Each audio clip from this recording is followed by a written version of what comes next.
We've all had that fight with our parents that's made us want to run away. But what if you ran away and your family didn't even know you were murdered? Hello guys, welcome back to my channel. If you are new here, hey, hi, hello. My name is Kinsey. I'm so happy to have you here. And if you are coming back, welcome back. I'm so happy to have you here for another case. If you are interested in true crime, make sure you hit that subscribe button because I post true crime content for you every single week. Before we get into today's case, I do want to just acknowledge that these are real cases and real people and real tragedies. I mean, no disrespect to the victims or the victims' families by creating this video. This is all information that I have found online, I have put together, and I am making this video. In today's case, we will be discussing themes of addiction. If that triggers you in any way, shape, or form, please exit out of the video now. Take care of yourself, and I will see you in the next one. Have a great one. Today, we will be discussing the case of Tammy Jo Alexander. So Tammy actually wasn't identified as the victim until 23 years later. So we will be referring to her as Cali Jo and also as Tammy. It'll make sense later on in the video, but when I am speaking of Cali Jo, I am also referring to Tammy. They're the same. On the morning of November 10th, 1979, a farmer stumbled upon a body in Caledonia, New York, 23 miles southwest of Rochester, New York. The farmer saw red clothing in one of his cornfields and thought that it might have been a hunter trespassing.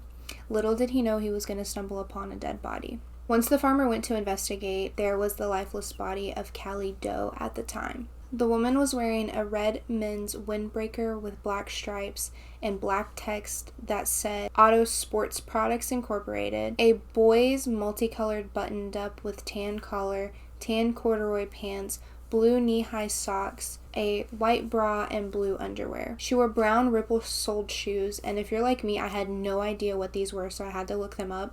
So I will bestow you with what I found out that they looked like, because I read that and I was like, what does that even mean? The body was fully clothed and showed no sign of sexual assault. Investigators initially ruled that the cause of death was a severe hemorrhage caused by 2 gunshot wounds, one to the right eye in the head and one to the back. Upon arrival, investigators did see that all of her pockets were turned inside out, leading to no identification on her body whatsoever. On the night that Cali Jo had passed away, it was raining very heavily, so this caused a lot of the forensic evidence that was at the scene that investigators could have found to be washed away. Investigators could tell that the woman did not originate from Caledonia. She was definitely from somewhere southern and a lot more higher temperatures. They could tell by tan lines that were on her body. Investigators had come to the conclusion that the woman had spent time in Southern California, Florida, Arizona, or northern Mexico. The location in which investigators had placed the woman being before her time of death was later confirmed by isotope testing. Kind of what I've gathered from isotope testing is obviously every state has a different type of water. So the state that I live in has very hard water and the state right above me has very soft water. So I would be able to be identified by the water that I use to brush my teeth and drink because it's a very hard water, very specific to my region. So this was kind of the same thing the investigators had tested on the Cali Jo body. They tested the water that was used to brush her teeth and that she had possibly drank and did confirm that she was from a southern region, specifically Florida. So now that we have learned what had happened to Cali Jo and kind of where they thought she was from and everything along those lines, let's get into Tammy Jo. So Tammy Jo was born November 2nd, 1963 in Atlanta, Georgia. She lived with her mother and her stepfather. Her mother's name was Barbara Jenkins, and I couldn't find the stepfather's name. But Tammy Jo actually had a half-sister named Pamela. This half-sister was from her mom's side, so they had the same moms but different dads. Pamela actually lived with her paternal grandmother, so she did not live with Tammy and her biological mother, Barbara. Barbara had a very severe addiction to prescription pills, causing her to become emotionally volatile and throwing temper tantrums. Barbara, Tammy, and Tammy's stepfather lived in Brooksfield, Florida. Barbara worked as a waitress at a truck stop that she and Tammy's stepfather owned together.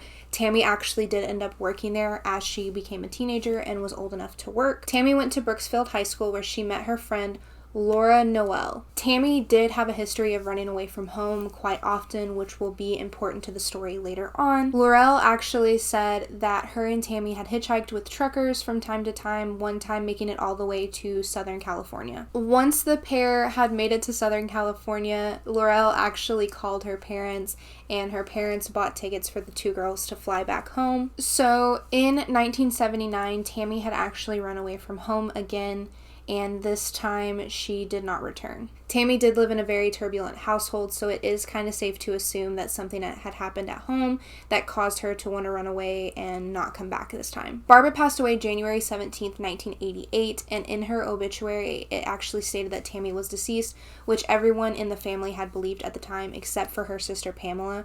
Her sister Pamela knew that she had ran away from her mother and stepfather's turbulent household, and actually believed that she had went off to build a better life, one that included a husband and children. She was really thinking positive of the fact that her sister had ran away. So now that we've learned a little bit more about Tammy and her childhood and life leading up into the point that she had ran away, let's kind of get into the fact of how the two were connected, the Cali Do and Tammy Jo. Laurel had tried to reach out to Tammy via social media starting in 2010, but actually got into contact with Tammy's half-sister Pamela. Tammy had ran away between 1977 and 1979. Pamela learned that no one in her family knew anything about Tammy's whereabouts since she had ran away in between 1977 and 1979. Tammy's ex-boyfriend had actually seen her the spring of 1979, so this actually narrowed down the timeline, putting her as a runaway in 1979. Barbara did report Tammy as missing, but because she had ran away so often, it's likely that police did not take this report seriously, which is rather unfortunate because at the time of her runaway, she was still a minor. In August of 2014, Pamela actually contacted the Hernando County Sheriff's Office, in which the officer then confirmed that there was no missing persons report on her sister Tammy. At this point, Pamela went ahead and submitted a missing persons report on Tammy. So since this case originally took place in 1979, technology has obviously developed since then, thankfully, but at that point in time, there was no really way to test DNA or extract DNA. So actually in January of 2005, they were able to extract the DNA evidence that was collected from the Cali Do body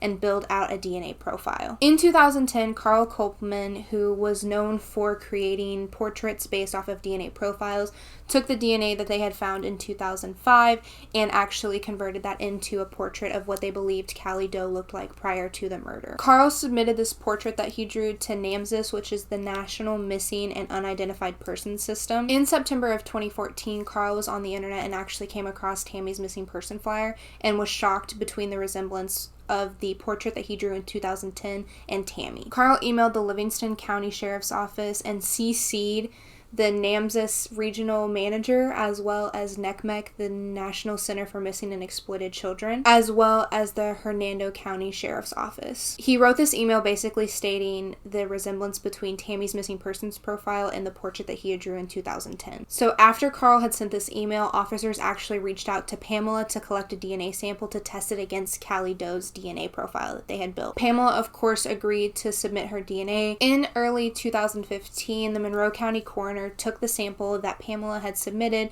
and tested it against Cali Do, confirming that it was in fact Tammy. So now that we've kind of identified what had led to Cali Do being identified as Tammy, let's kind of get into the theories about what had happened, because it was 35 years after the original murder had taken place for Tammy's body to be identified. So as I had mentioned earlier, whenever they originally found the body, which was later identified to be Tammy, there were 2 gunshot wounds, which led to her cause of death. So let's kind of get into the gun. Based off of the bullet wounds, as well as a shell that was found underneath Tammy's body whenever she was originally found, it was believed that it was a .38 caliber pistol that had actually shot Tammy. Since investigators had found a bullet casing underneath Tammy's body, investigators tried to trace where this gun had been purchased. They checked with Europe, Mexico, the United States, and Canada and could not find a match whatsoever. When Tammy's autopsy was originally done in 1979, there was still undigested food in her stomach, which consisted of sweet corn,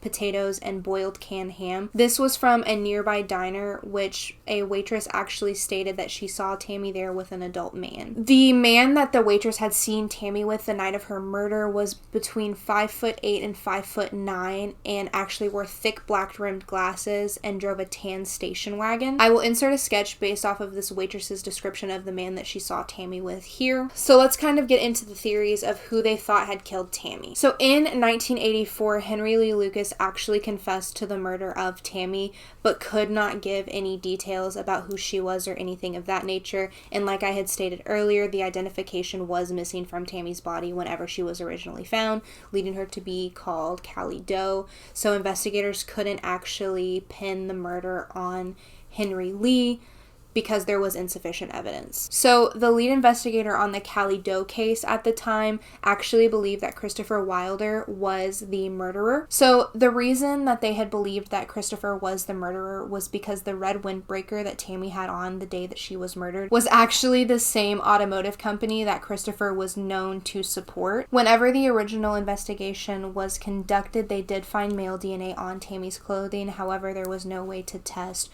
who this male DNA belonged to. So by early 2016, police had actually identified 3 male suspects who had known Tammy and that they believed could have been connected to the murder. By November of 2016, all 3 of these suspects had actually been ruled out because they did not match against the DNA evidence that was found on Tammy's clothing. If you watch a lot of true crime, I'm sure you already know, but whenever you do a DNA swab for 23andMe or Ancestry or anything along those lines, your DNA actually gets put into a national database. By 2020, investigators actually came out stating that the male DNA evidence that was found on Tammy's clothing was getting tested against this national database in hopes that they could find her killer. When I was researching for this case, I actually did come across the Facebook page that was created to help find Tammy. When I had gone to this Facebook page, there was a link to a voicemail that was said to be left by Tammy. I'm not sure who it was to. I couldn't find this voicemail anywhere because the actual news article that had posted it originally deleted it, so there was no way for me to find it. If when I am editing this video I can actually find a clip of this voicemail, I will insert it here so you guys can hear it. This is one of the most frustrating cases I have ever covered in my entire life. From research to finding out what had happened, finding out that it was 35 years after she had originally been murdered that her body was identified, all because a missing persons report was not put out when the mother had actually gone to the police department saying, hey, my child is missing, and the police were kind of like, oh, well, she runs away often. She'll be back. Super unprofessional, and the fact that Tammy was 16 when she had ran away, she was a minor. The police should have put in so much more effort in finding this child and getting her home safe. Regardless of if the environment that she was coming home to was quite turbulent, at least she would still be alive. I honestly believe that if this missing persons report would have actually been inputted, then there is the possibility that A, Tammy could still be alive, and when she went to that restaurant with that man and that waitress saw her, that waitress could have called right then and there and said, hey, I saw this girl. I know she's a missing person. She was with this guy. They drove a tan station wagon. He was 5'8" and he had black rimmed glasses. And there is the possibility that the police actually could have intervened and Tammy would still be alive to this day. Even if she did fully run away, you know what I mean? Like, she still could have been saved. Like, there is the possibility that she could still be alive. Even if they couldn't have saved her, which I honestly believe that if that missing persons report would have been inputted, I believe that she would still be alive to this day. However, they could have at least identified her body immediately instead of having to wait 35 years to get it identified. All of that time that was spent trying to identify who the Cali Doe body was would have immediately been identified because Tammy would have had a missing persons report already ready. They would have known that she was missing. They would have been able to be like, oh, this girl's from Florida. She's missing. That fits the evidence that we found on this body. But instead, they spent all of that time trying to figure out who Cali was instead of trying to find her killer. And honestly, I believe that if that 35 years they spent trying to identify the killer, they actually would have been able to find it as opposed to just figuring out who Tammy was. That one got me heated. That part got me ready to fist fight. But that is all for me today. Please stay safe out there. If I missed anything in this case, I truly do apologize. I always use reliable sources when I am researching these cases. However, there is always the chance of misinformation or misinterpretation. If you did enjoy this video, please make sure to leave a like. YouTube doesn't boost these videos like they normally do because they are rather dark and depressing. I use my platform to help ensure that each case gets the coverage that it rightfully deserves. Take care of yourself, and I will see you guys next time. Bye, guys!